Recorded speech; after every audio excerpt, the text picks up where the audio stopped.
galing ng ano guys, kumanta. Ang galing, ganda ng boses. So asawa siguro niya to. So ito yung guro yung theme song nila. Galing. Ganda ng boses. Pero nakakasad lang kasi hindi na yung madinig ng ano ng asawa niya. Nung theme song nila na kinanta.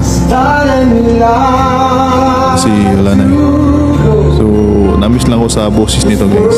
Panoorin niyo hanggang dulo. Diba?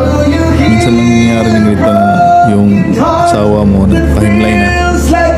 Then, yun. Kinakantahan ka ng asawa mo.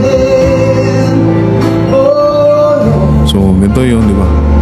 Sa buhay pa, hindi ka kinakantahan. Tsaka na kinakantahan pag ano, wala na.